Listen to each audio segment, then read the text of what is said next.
2024년 11월 라파엘 나달의 은퇴식이 있었다. 나달도 은퇴와 함께 테니스계의 전설이 되었다. 빅3의 테니스 경기를 앞으로 볼 수 없다는 게 아쉬울 것 같다. 그런데 이미 은퇴한 로저 페더러와 라파엘, 나달은 단순 테니스 선수를 넘어 많은 관계의 선이 연결되어 있다.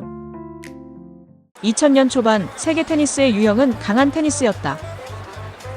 미국 선수들이 주도하는 강한 서브와 파워풀한 스트로크, 그리고 네트 플레이로 긴 랠리 없이 시원시원하게 결정내는 유형이었다. 대표 선수가 피터 샘프러스, 앤디 로딕과 러시아의 마라트 사핀이 있었다. 여자 선수로는 미국의 윌리엄 두 자매가 있었고 마리아 사라포바가 있었다. 특히 흑인 두 자매 중 동생인 세레나 윌리엄스는 2000년 초반을 거의 독식하다시피 했다. 러시아의 사라포바도 17세에 우승할 당시 188cm의 큰 키를 앞세운 강한 서브와 포핸드, 스트로크였다.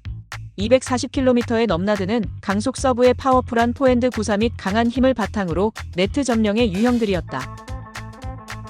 그런데 강한 테니스의 유형 속에서 두각을 나타내기 시작한 선수가 있으니 그가 바로 로저 페더러였다. 강한 테니스의 마라트 사핀에게 완패를 당한 이후 적응이 끝났는지 두각을 나타내기 시작했고 급기야 마스터스컵에서 당시 세계 랭킹 1위 앤디 로딕과 전설적인 선수 안드레 에거시를 연파하며 전승으로 우승의 화제가 되었고 특히 강한 테니스의 대명사인 앤디 로딕과 5차례 결승전에서 4번이나 페더러가 우승을 한 적도 있었다. 그럼 강한 테니스의 추세에서 어떻게 페더러가 살아남았을까? 페더러는 강한 서브도 강한 스트로크도 구사하지 못했다. 분명 다른 점이 있었는데 그것은 정확하고 부드러움이 있는 테니스를 구사했고 우아하다는 평까지 있을 정도였다. 그의 싱글 백핸드 피니쉬 동작을 보면 뒤로 젖힌 몸이 엄청나게 유연하다. 포핸드 역시 마치 밀어치는 듯한 유연함이 살아있다. 상대방의 강한 서브와 스트로크를 이 유연함과 부드러움 동작으로 방어해내고 틈이 생기면 빠르게 결정구를 날리는 방식이었다. 사실 강한 테니스를 구사하면 몸의 균형이 순간 무너지고 다시 바로 잡는 시간이 필요하게 된다.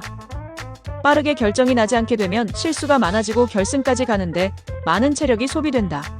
다시 말해 강하게 쳐 결정이 나던 공이 페더러에겐 결정이 나지 않게 되고 랠리 속에서 무너지게 되는 형국이 되는 것이다. 역으로 페더러 입장에선 강한 서브를 견뎌내고 부드러운 동작으로 균형 있게 랠리를 가져가고 상대방 실수를 끌어내거나 결정구로 끝을 내는 거였다. 지금 대세인 랠리 위주의 테니스를 페더러가 시작이었다고 해도 과언이 아니다. 로저 페더러는 테니스 역사상 최고의 선수로 테니스의 황제라고 평가받고 있다. 그런데 재밌는 건 부드러움의 대명사인 로저 페더러의 발목을 잡을 친구가 나타나는데 바로 라파엘 나달이었다. 아마 나달이 없었다면 페더러는 우승 기록의 역사를 다시 썼을 것이다. 2004년 나달은 플로리다 나스닥백 오픈에서 처음으로 로저 페더러 당시 세계 랭킹 1위를 만나 무실 세트로 승리를 거두었다. 이후 클레이 코트 시즌에서 나달은 주요 대회를 휩쓸며 연승 기록들을 갈아치우기 시작했다. 나달과 페더러는 매년 여러 대회에서 경쟁해왔으며 남자 테니스 역사에 남을 만한 강력한 라이벌 관계를 형성하게 된다. 두 사람은 그랜드 슬램 결승에서 9번 경기를 펼친 유일한 남자 선수들이다. 이 중 나달이 6번의 승리를 거두었으며 그중 4번은 클레이 코트인 프랑스 오픈에서의 승리였다. 두 사람의 2008년 윈블던 결승 경기는 많은 비평가들에 의해 테니스 역사상 가장 뛰어난 명경기로 손꼽힌다. 나달과 페더러의 상대 전적은 23대 14로 나달이 앞서고 있으며 나달이 거둔 23승 중 13승은 그가 선호하는 클레이 코트 경기에서 얻은 것이었다. 코트 종류별로 보면 클레이에서는 나달이 13대 2, 잔디에서는 페더러가 2대 1로 앞서고 있으며 하드코트에서는 10대 9로 페더러가 앞서 있다. 이렇게 나달은 페더러의 엄청난 기세에 찬물을 붓는다. 그렇다면 나달은 어떻게 페더러의 발목을 잡았을까? 그것은 나달의 왼손에 있다. 원래 나달은 오른손잡이였다. 삼촌인 토니 나달은 프로 테니스 선수 출신으로 나달이 3살이었을 때 처음 그에게 테니스를 가르치기 시작하여 현재까지 코치 역할을 맡고 있다.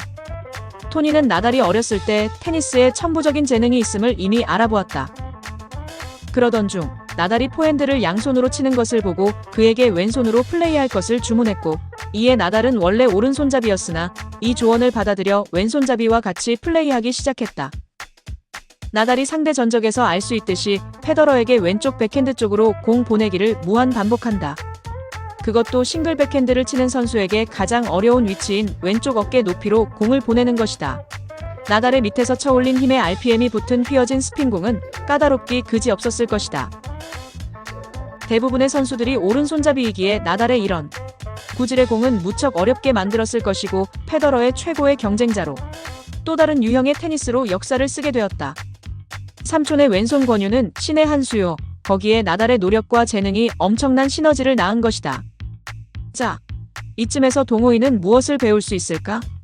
하나, 페더러의 키워드는 부드럽고 정확한 동작이다. 부드러움과 정확한 동작이 강한 테니스를 물리친 기술이었다. 둘, 나달의 키워드는 왼손, 왼쪽 스핀공이다. 집요하게 상대방 왼쪽으로 공략하고 틈이 벌어지면 오른쪽으로 결정구를 날린다. 페더러와의 경기에서 볼 수 있듯 틈이 벌어질 때까지 집요하게 왼쪽으로 스핀공을 날린다. 다시 말해 상대방 약한 곳인 왼쪽을 집요하게 공략한다는 얘기다. 우리도 게임과 연습에서 적용을 해보자. 하나, 최대한 부드럽게 포핸드 스트로크를 가져가고 서브와 다른 동작에서도 정확한 동작을 하려고 노력하는 것이다. 둘, 상대방 왼쪽을 집요하게 공략하는 것이다. 서브 시에도 천천히 왼쪽 코너로 넣고 점차적으로 강하게 왼쪽 코스로 보내기를 하는 것이다. 또한 상대방 왼쪽으로 공을 보내고 틈이 나면 결정구를 보내는 연습을 하는 것이다. 작은 차이가 큰 차이를 만든다는 말처럼 테니스에서도 작은 차이가 아주 크게 달라질 수 있다. 우선 3개월 목표로 위 두 가지를 연습해보자. 참고로 부드럽게 그리고 정확하게 공을 치는 방법은 수건을 돌려라 영상을 참조하세요. 그럼 구독이라는 서브 날려주시고요. 디그앤디그